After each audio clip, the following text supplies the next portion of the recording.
안녕하세요. 정다은 아나운서입니다. 장원석 아나운서의 개인적인 사정으로 오늘만 대신 진행하겠습니다. 수도권 투데이 일부에서는 지난 금요일 발표된 대입제도 개편 공론화 결과에 대해서 알아보겠습니다. 올해 중3 학생이 치를 2022학년도 대입에는 수능 위주 전형 확대 요구가 높은 것으로 나타나서 교육계의 반발이 예상되고 있는데요. 관련 소식 전문가와 함께 자세히 짚어보겠습니다. 또 2부에서는 수도권 행정 탐방, 경기도 소식, 수도권 부동산 소식 준비되어 있습니다. 오늘 출근길 곳곳에서는 요란스러운 소나기가 내렸는데요. 비 소식이 있긴 하지만 찜통더위는 계속되겠습니다. 낮에도 동해안을 제외한 전국에서 35도 안팎의 폭염이 이어지겠는데요. 서쪽 지방으로는 폭염 경보 계속되고 있고요. 서울과 대구가 35도까지 올라가겠습니다. 갑작스러운 소나기에 출근하실 때 우산 하나 챙기는 것이 좋을 것 같습니다.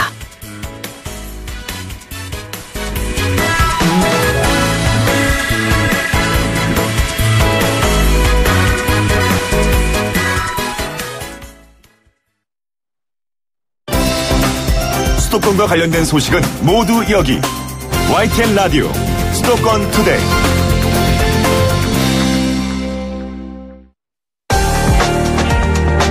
투데이 포커스.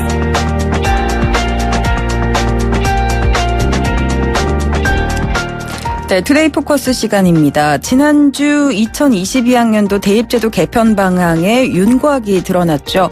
이 대입제도 개편 공론화위원회가 발표한 결과에 따르면 수능 전 과목의 절대평가를 주요 내용으로 하는 시나리오와 또 오차 범위 내 박빙 우위를 차지했지만 수능 전형 확대 방안이 반영될 가능성이 높아 보이는데요. 또 일각에서는 정시의 지나친 확대는 수시와 정시 비율이 비슷했던 10여 년 전으로 돌아가는 것이라는 지적도 나옵니다. 실제로 어떻게 반영될지는 좀 더 지켜봐야 할 것 같은데 관련 소식 김용근 입시전략연구소 소장과 말씀 나눠보겠습니다. 지금 전화 연결되어 있습니다. 안녕하십니까? 예, 안녕하십니까? 네. 지난주 금요일 대입제도 개편 방향이 어느 정도 나타났는데 전체적으로는 어떻게 평가하십니까? 지금 현재 이제 원래 이 사안이 이제 교육부 쪽에서 준비되고 확정이 돼야 되는데 이런저런 공론화위원회까지 거쳐갖고 다시 교육부 쪽으로 돌아왔습니다. 그런데 네. 나가는 방향 자체는 제대로 된 방향으로 가고 있지 않느냐 하는데 문제는 이제 어느 쪽도 다 공통적으로 만족시킬 수 있는 그런 방안은 아직은 아니지 않겠는가 이런 것이 좀 크다고 보겠습니다. 네. 제1안이 수능 위주 정시 모집을 전체 45% 이상으로 높이는 제안인데요. 네네. 수능 위주 전형의 정시 확대에 지지를 보냈는데 이렇게 정시를 늘리려는 이유는 뭐라고 보십니까?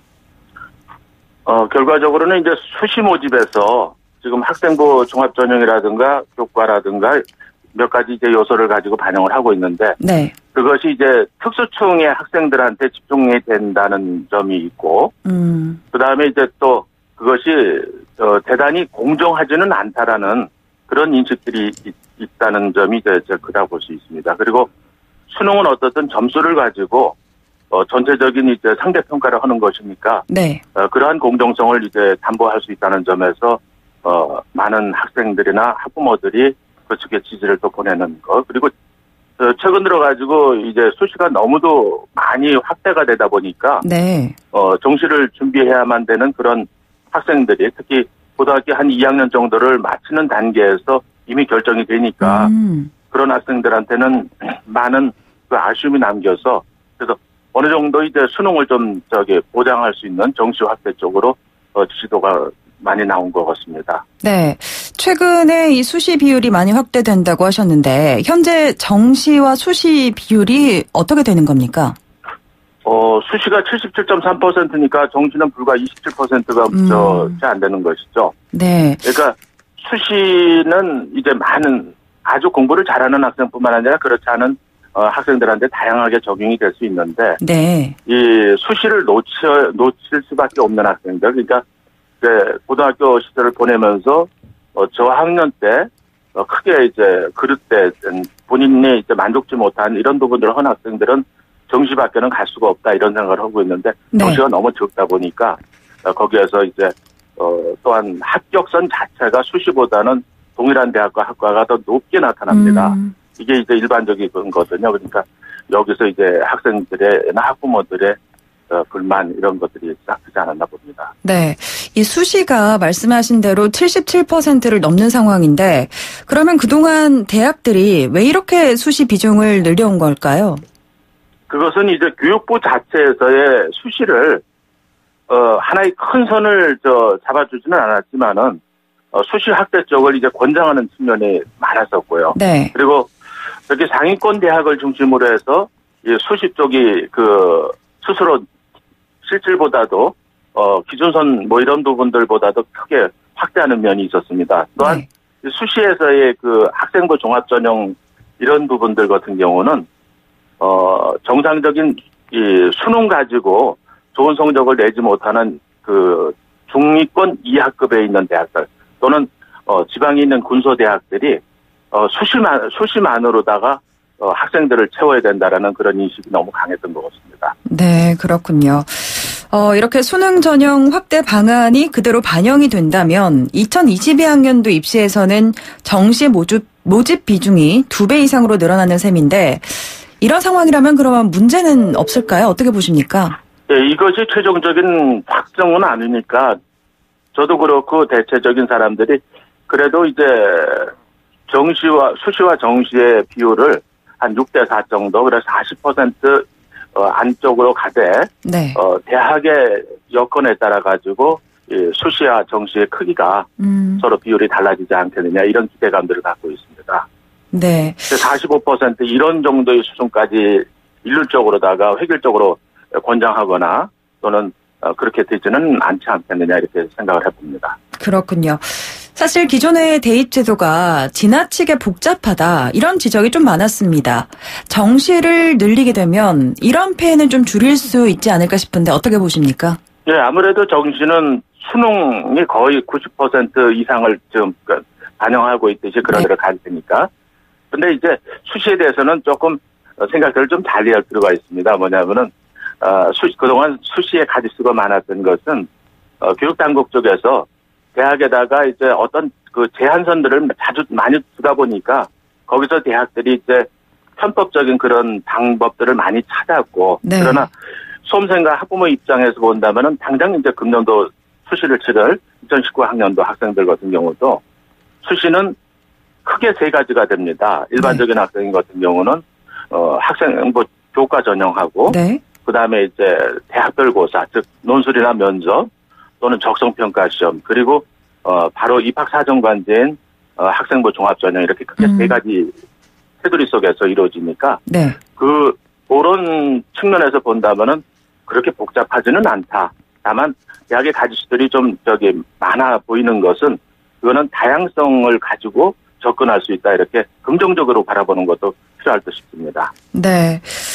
아직 국가교육회의가 수능 전형의 명확한 비율을 권고할지 아니면 단순히 확대만 권고할지는 미지수라고 하는데 앞서 잠시 언급해 주시긴 하셨지만 정시 모집 비율이 얼마나 늘어날지 관심이 좀 상당히 쏠리고 있습니다. 구체적으로 어떻게 보시는지도 좀 설명을 해 주시죠. 예. 국가교육회의는 어디까지나 국가교육회의입니다. 네. 그래서 여기서 이제 어떤 특정 선을 책정해가지고 교육부 쪽으로다가 넘기게 되지는 아니할 것 같고 지금 있는 사항들을 가지고 교육부 쪽에서 최종적으로 검토해가지고 낼 수 있게끔 할 테니까 아까 말씀드렸듯이 정시 비율은 40% 안짝으로다가 이루어지고 그것이 대학에서의 어느 정도의 자율권을 가지고 여건과 네. 형편에 따라 가지고 하게끔 이렇게 되지 않을까 봅니다. 네. 그러면 정부는 이 권고안 어느 정도 수용할 것으로 보시나요? 아무래도 제시를 한 만큼 네. 국가교육회의에서 결정해가지고 주는 것을 최대한 반영을 할 텐데 다만 이제 권고안에 보면은 또 하나가 이제 2022학년도에 수능에서의 이제 모든 이 절대평가 과목의 확대 네. 이런 부분 같은 경우는 권고안에서도 얘기했듯이 당장 적용하기는 어렵다. 그 이후로다가 이제 시기적인 것을 좀 늦추는 것을 권고했는데 그런 부분은 이제 교육부 쪽에서 2022학년도에 어느 정도 이제 상대평가를 반영하면서 할지 그런 부분이 이제 좀 아직은 의문점이다 볼 수 있겠습니다. 네. 정부는 수능 전형 확대가 불가피하다 이렇게 보고 재정 지원 사업으로 이를 유도하는 방안을 검토 중이라고 하던데요. 어떻게 보십니까? 지금까지 보면은 역대 정부에서도 항상 교육 정책에 대해서는 대학에만큼은 관대하지 못했습니다. 그래서 말씀하셨듯이 대학들에 주어지는 이제 재정적인 지원을 가지고 이 제도의 그 실행을 유도를 했는데 그런 부분만큼은 이제는 새로운 시대를 맞으니까 좀 제외되지 않으면 되지 않겠느냐. 이것은 철저하게 모집만큼은 대학의 자율권을 보장해주는 선에서 가야 되는 것이지 획일적으로 어떤 것을 해라. 그렇게 해야만이 거기에 대해서 지원을 해주겠다. 이런 부분들은 이번에 교육부에서 이 새 입시 제도를 확정짓지 않고 교육회의에다가 넘겼다가 결국은 다시 되받아줌으로써 많은 그 교육 현장에서의 혼란을 빚었다라는 네. 그런 비판이 있듯이 이런 우려가 나올 수 있는 것은 시행해서는 아니 된다고 봅니다. 네, 대학의 자율권이 중요하다고 말씀해 주셨는데 무엇보다 이 대입제도 개편이 어떤 식으로 이루어지든 간에 이번 대입 개편 혼선으로 피해를 가장 많이 입게 될 것은 학생과 학부모라는 생각이 들거든요. 네, 그렇습니다. 네, 예. 이런 후폭풍을 좀 최소화하기 위해서는 어떤 노력이 필요하다고 보십니까? 금방에 말씀드렸듯이 이제 앞으로 여기에 대한 시행 세칙들을 이제 또 결정할 수 있는 여러 가지 단계들이 3년 동안 주어질 텐데 네. 거기에서만큼은 적어도 학교 현장에서의 교사들의 적극적인 의견 반영이라든가 또는 학생과 학부모들이 그 고충스러운 거라든가 건의라든가 이런 부분들을 대학과 더불어 가지고 교육당국에서 보다 많이 수용할 수 있는 그래서 전문화된 교육기구가 정말로 실행기구가 될 수 있게끔 네. 그렇게 유도해 나가는 것이 필요하지 않나 봅니다. 그렇군요. 이렇게 대입 정책을 놓고 정책 당국이 오락가락하는 사이에 또 사교육 시장에 대한 의존도가 커질 수 있다. 이런 우려도 많이 나오고 있습니다. 어떻게 보십니까? 그동안 이제 새로운 입시 제도가 나올 때마다 이제 풍선 효과가 있다라는 얘기들을 했는데 네. 지금 이 수시의 부분들에서 줄이고 이제 정시를 확대한다는 것은 결과적으로 또 수능을 가지고 또 다른 사교육 시장에서의 그 붐을 일으킬 수가 있습니다. 그러니까 우리가 이제 수시 쪽에서 학종에 대한 그 폐단이나 우려 이런 부분들을 많이 이제 현장에서 보여줬고 또 그것이 사교육 시장이 이제 확대로 갔었는데 이것이 이제 정시 쪽에서의 또 사교육 그래서 어떤 측면에서 본다면은 교육제도의 개편을 놓고 그것을 사교육 시장의 확대라든가 축소라든가 이런 쪽에 지나친 의미를 두는 것은 좀 과하지 않나 이렇게 생각이 듭니다. 네. 국가교육회의가 권고안을 제출하게 되면 교육부는 이를 토대로 이달 말에 종합적인 대입제도 개편안을 확정하게 되는데 소장님께서는 그럼 어떤 결과가 나올 것으로 예상하시나요? 우선 수능에서의 그 절대평가는 이미 이제 국어하고 영어라든가 이런 과목, 한국사라든가 이런 과목에서 이제 이미 시행이 된 만큼 네. 아주 부수적인 측면에서의 소수 과목에 반영이 될 거고 도구 과목인 수학이라든가 국어라든가 이런 쪽에서의 절대평가는 아직은 시기상조로 뒤로 미뤄지지 않을까 보고 네. 그다음에 이제 수능의 영향력은 수시와 정시의 적정적인 비율을 기본적으로 35%에서 40%대에서 형성이 되지 않을까 이렇게 생각이 됩니다. 네, 사실 이 권고안의 경우에는 일부 교육감들은 반대를 하고 있습니다. 모두가 만족할 만한 합의점 찾을 수 있을까요? 그렇기는 어려울 겁니다. 특히나 이제 지금 일선에 있는 학부모나 교사라든가 또는 학생들의 의사하고 지역 단위의 교육감들이 가지고 있는 시각들하고는 상당한 갭이 있습니다. 그러니까 그런 쪽들을 모두가 만족시켜가면서는 어렵고 어느 정도의 절충선에서 이루어지면서 조금씩 실행 안에서 이제 개선을 시켜나가는 그런 것이 되지 않을까 봅니다. 네. 현재 중2 학생들 또 학부모들 엄청 불안할 겁니다. 새로운 대입 전형에 대해서 지금부터 좀 준비를 해야 하지 않나 이런 불안감이 있을 텐데 네, 어떻게 그렇죠. 대비를 하는 게 좋을까요? 수시와 정시의 비율이 어느 쪽으로 가든 지금 중학교 2학년, 2022학년도를 대비하는 수험생이나 학부모들 입장에서는 전체적인 요소들이 종합적으로 다 반영이 됩니다. 네. 그러니까 상위 이제 고등학교에 들어가는 진학 단계까지는 최소한 거기에 적응하기 위한 사전적인 준비로 우선은 공부라든가 이런 것보다는 학생 자녀의 그 특징적인 부분, 특성 이런 부분들을 미리 좀 잘 생각해가지고 상급 학교에 진학했을 때 그리고 대학 입시를 준비할 때까지 본인한테 어떤 부분이 우선 위주로다가 준비해야 될지 그런 것을 차분하게 준비한다면은 3년 이상의 기간은 절대로 짧지는 않습니다. 네. 오늘 방송이 또 중2 학생들 학부모님들께 또 도움이 되길 바라면서 오늘 말씀은 여기까지 듣겠습니다. 고맙습니다. 네, 고맙습니다. 네, 예. 김용근 입시전략연구소 소장과 말씀 나눴습니다.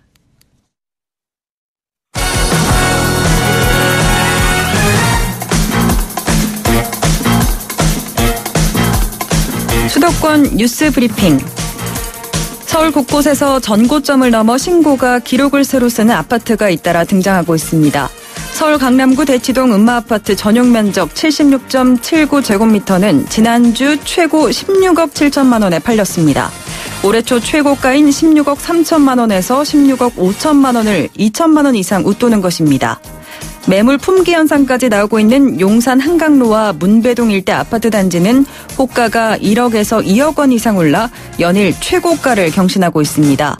또 초과이익 환수 등 규제가 많은 재건축 대신 재개발 시장에 투자 자금이 대거 유입되면서 용산구 한남 뉴타운 3구역 대지지분 19.4제곱미터는 현재 시세가 8억 3천만 원에서 8억 5천만 원으로 한 달 새 2억 원 이상 급등했습니다. 서울시가 긴급 복지 제도를 통해 폭염으로 생존 위기에 직면한 저소득 취약계층에게 생계비와 의료비를 지원한다고 밝혔습니다. 지원 대상은 옥탑방, 쪽방, 반지하 등 폭염에 취약한 주거 취약가구와 고독사 위험 1인 가구, 폐지 수집 어르신 등이며 선풍기와 소형 냉장고 등 최대 100만 원까지 생필품 지원이 가능합니다. 또 폭염으로 인한 사업장의 휴업과 폐업으로 갑자기 실직한 일용직 근로자를 비롯해 생계 유지가 어려운 가구에는 가구원 수에 따라 30만 원부터 최대 100만 원까지 생계비를 지원합니다. 온열 질환으로 의료비 부담이 어려운 취약계층에는 가구원 수와 상관없이 최대 100만 원의 의료비가 지원되고 온열 질환으로 실직한 경우 의료비와 생계비를 중복 지원받을 수 있습니다. 어제 오후 3시 50분쯤 인천 을왕동 왕산해육장 주차장에서 2살배기 여자아이가 승용차 안에 갇혔습니다. 당시 인천의 낮 기온은 최대 34도로 폭염 경보가 내려진 상황이었습니다. 아이 엄마의 신고를 받고 출동한 119 구조대는 차량 뒷좌석 유리창을 깨고 10여 분 만에 아이를 구조했습니다. 소방당국은 아이 엄마가 자동차 열쇠를 차 안에 두고 밖으로 나왔을 때 차 문이 잠겨 아이가 갇혔다고 설명했습니다. 서울시에서 분양한 택지개발지구에서 10여 년 만에 폐기물이 묻힌 사실이 드러난 데 대해 법원이 서울시가 손해를 배상하라고 판결했습니다. 서울중앙지방법원은 A재단이 서울시를 상대로 낸 손해배상 청구 소송에서 서울시는 재단에 1억여 원을 배상하라고 원고 승소 판결했습니다. A재단은 서울시가 1991년부터 조성한 서울 방화동 일대 택지개발지구 땅 가운데 2,645제곱미터를 사들인 뒤 되팔았는데 아파트 건설 도중 폐기물이 대량 발견돼 처리 비용 1억여 원을 물어줬습니다. 이후 A재단이 다시 서울시를 상대로 폐기물 처리 비용 1억여 원을 물어달라고 소송을 냈고 재판부는 광범위한 폐기물이 매입되어 있던 것을 서울시가 몰랐다고 보기 어렵다며 배상 책임이 있다고 판단했습니다. 경기도는 대규모 공원 내 보행로와 자전거 도로에 도로명 주소를 부여하기 위한 연구 용역을 시행하기로 했습니다. 수원 광교 호수공원을 시범사업 대상지로 정해 6개월간 진행하게 될 연구 용역에서는 주소 체계 부여 방안과 자료 구축 방안, 활성화 방안 등을 검토하게 됩니다. 이번 연구 용역은 대규모 공원 내 보행로나 자전거 도로에 도로명 주소가 부여되어 있지 않아 미아나 재난, 범죄 발생 시 신속한 대응이 어렵다는 지적에 따라 진행하게 됐습니다. 인천지방해양수산청은 선박 운항이 늘어나는 성어기 해상교통안전을 위해 이달부터 11월까지 사설 항로 표지에 대해 안전점검을 한다고 밝혔습니다. 인천해수청 담당 해역에는 모두 48개사 391기의 사설 항로 표지가 설치되어 있으며 올해 하반기에는 등대와 등주, 교량 표지와 통항 신호표 등 228개를 점검합니다. 해수청은 기능 상태와 규정 준수 여부를 확인하고 관리 운영상 애로점을 모아 불합리한 행정 제도를 개선할 예정입니다. 경기도 가평군이 올해 농림수산식품부가 추진하는 농촌 신활력 플러스 사업 대상지로 선정돼 술, 식음료, 축제 네트워크 구축 사업을 추진합니다. 가평군이 제안한 이 사업은 우수한 관광지와 사계절 개투되는 대규모 축제에 지역의 술산업체와 사회적 경제 조직을 연계해 연구개발과 가공생산, 창업으로 이어지는 플랫폼입니다. 농림수산식품부는 주민의 주도적 참여와 기존 특화산업 시설 활용, 부가가치를 높이는 아이템이라는 점에서 가평군의 제안을 높게 평가했습니다. 지금까지 수도권 뉴스브리핑이었습니다.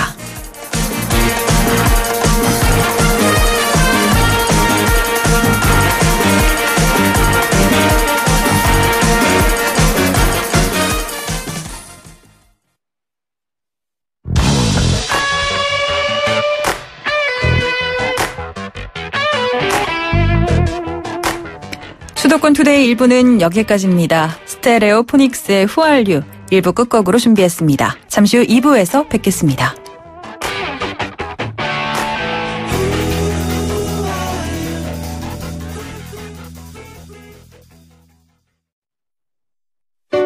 (2500만) 수도권 청취자를 위한 모든 소식이 한자리에 YTN 뉴스 FM 수도권 투데이. 수도권 투데이 2부 시작합니다. 2부에서는 수도권 행정탐방 경기도 소식 알아볼 텐데요. 오늘은 경기 유망 관광 지역에 대해서 살펴보겠고요.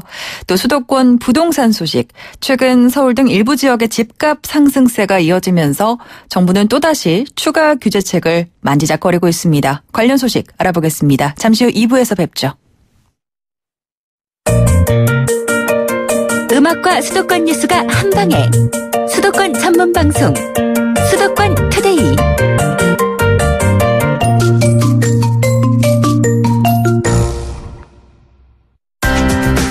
서울, 경기, 인천 찍고!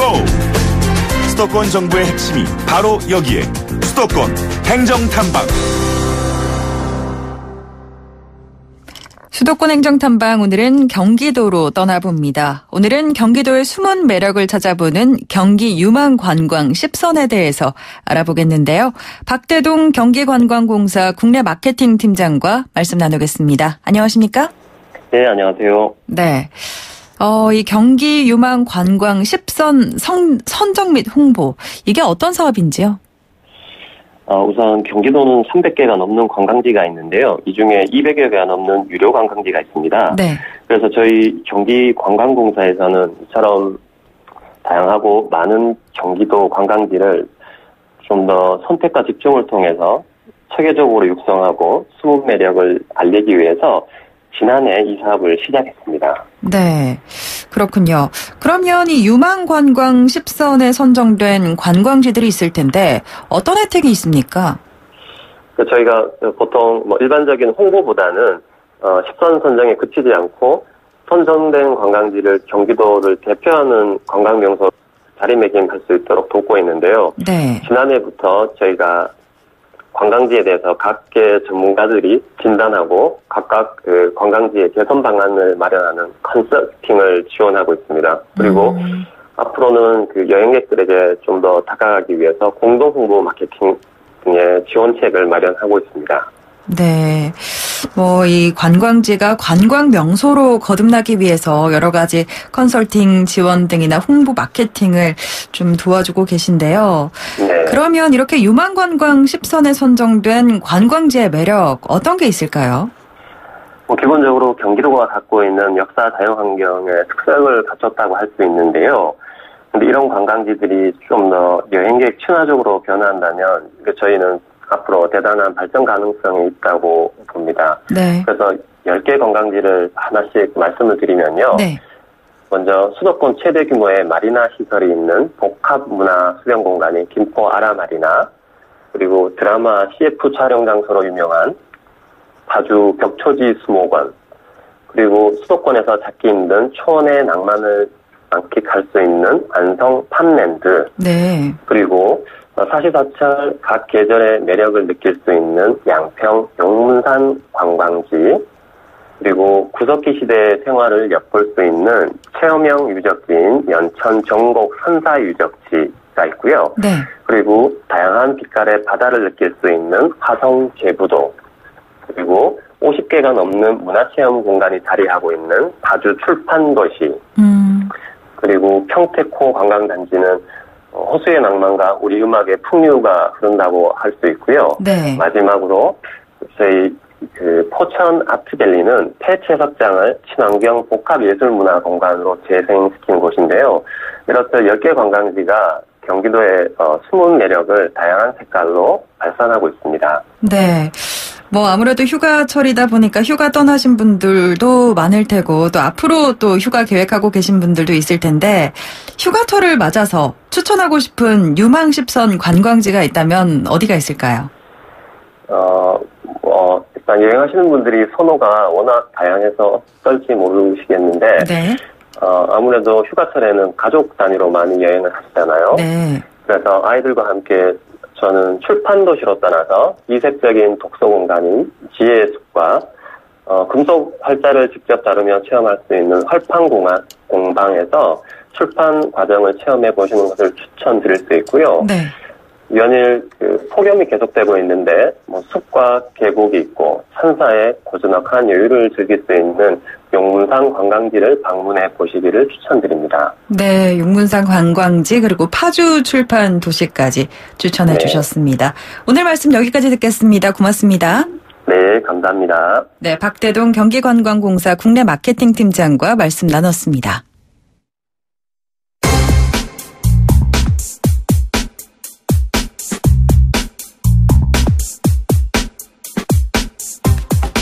네, 매주 월요일마다 만나보는 시간이죠. 수도권 부동산 소식 함영진 직방 빅데이터 랩장과 함께하겠습니다. 안녕하십니까? 예, 안녕하십니까? 네. 최근에 서울 등 일부 지역의 집값 상승세가 심상치 않은 움직임을 보이고 있습니다. 정부가 투기 지역, 투기 과열지구 추가 지정 등 규제책을 꺼낼 가능성을 강력히 시사하고 있는데 실제로 7월 수도권 아파트 가격은 서울 위주로 오름세가 좀 나타나는 것 같아요. 예, 맞습니다. 한국감정원 조사에 따르면 전국 7월 매매 가격은 0.02% 하락폭을 유지했지만 네. 수도권은 0.11% 그리고 특히 서울은 0.32% 가격이 올랐습니다.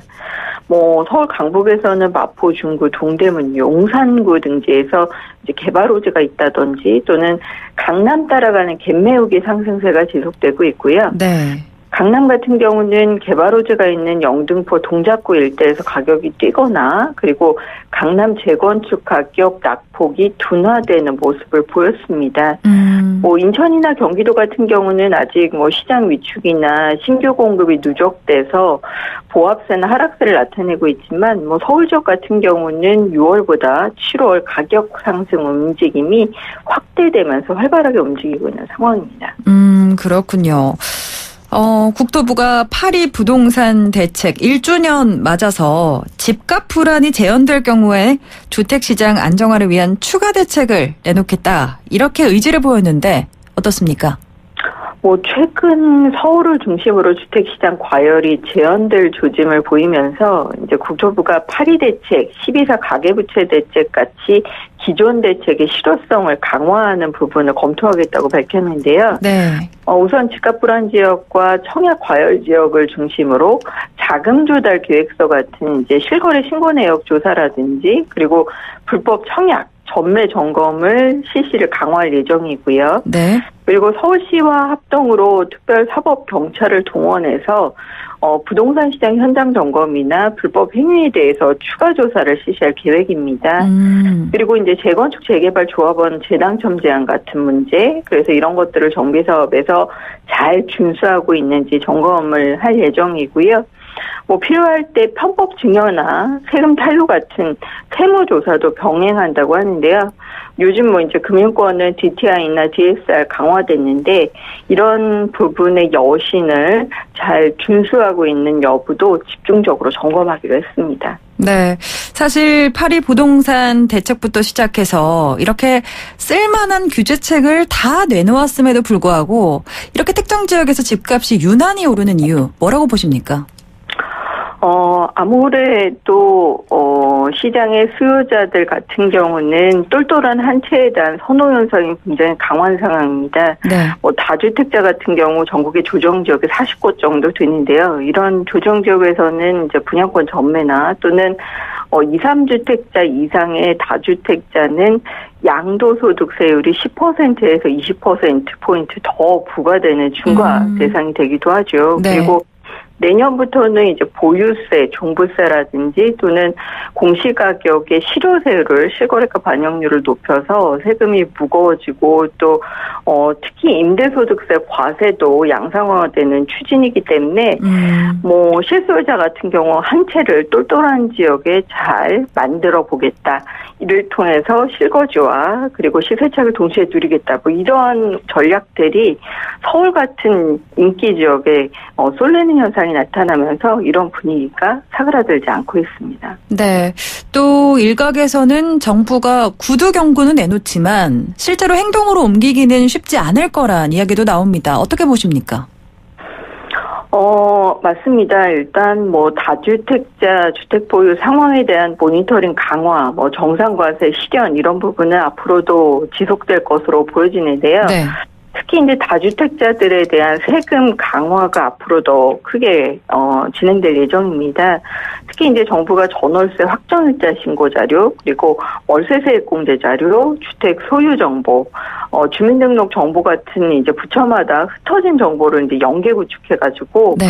주택 임대차 정보를 통합 관리하는 주택 임대차 정보 시스템을 조속히 가동한다고 합니다.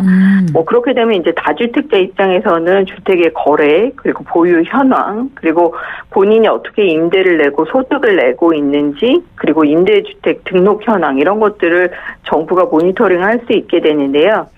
뭐 내년부터는 2천만 원 이하 주택임대소득 부과를 위해서 개인별 주택 소유 현황, 추정 임대료 같은 자료를 국세청이나 건강보험공단 같은 관계기관과 정기적으로 공유한다고 하니까 사실 앞으로 다주택자의 경우에는 세금 압박이 지금보다는 커질 수도 있겠습니다. 그렇겠네요.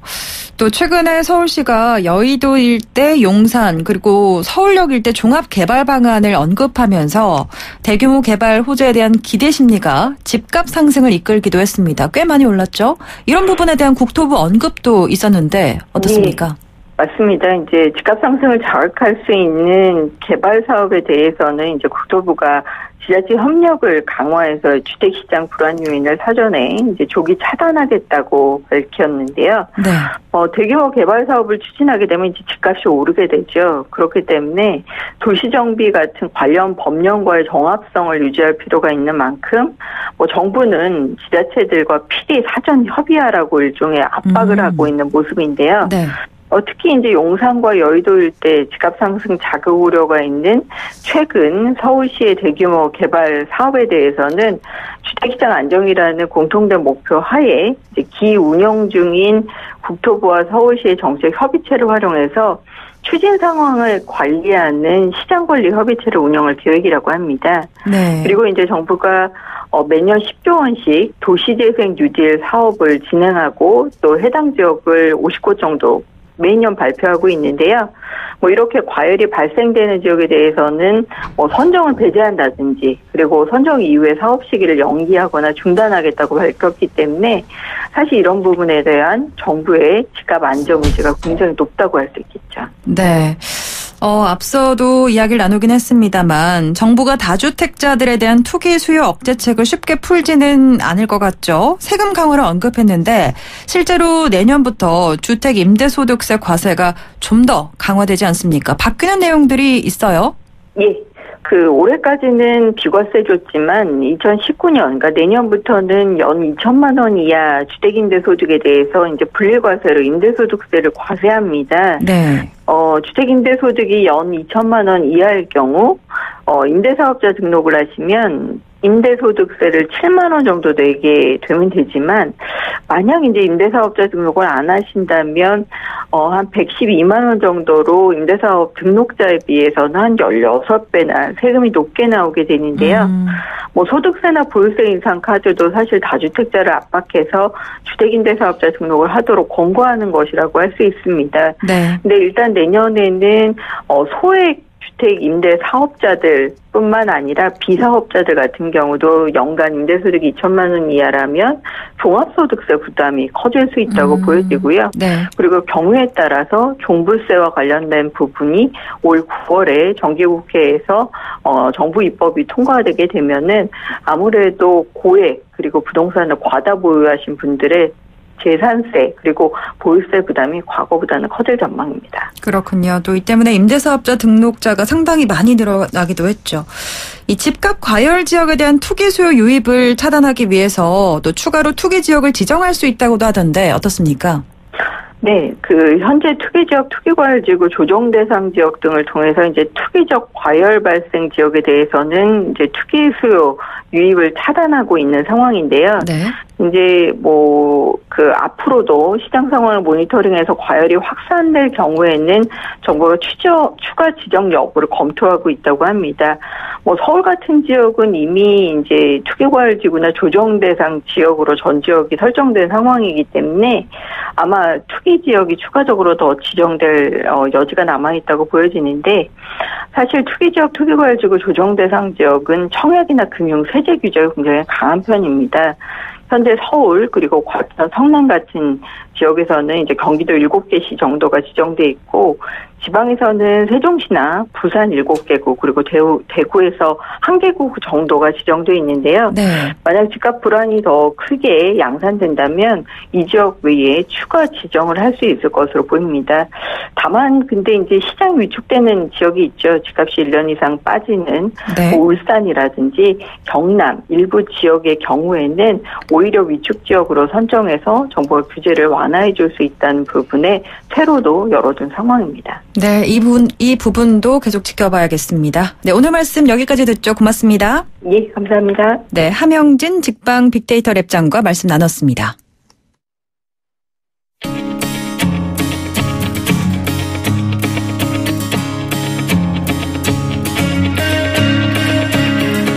네, 수도권 투데이 오늘 순서는 여기까지입니다. 끝곡으로 박학기의 옐로우피쉬 들으면서 인사드리고요. 저는 아나운서 정다운이었습니다. 내일부터는 장원석 아나운서의 진행으로 함께 하시겠습니다. 고맙습니다.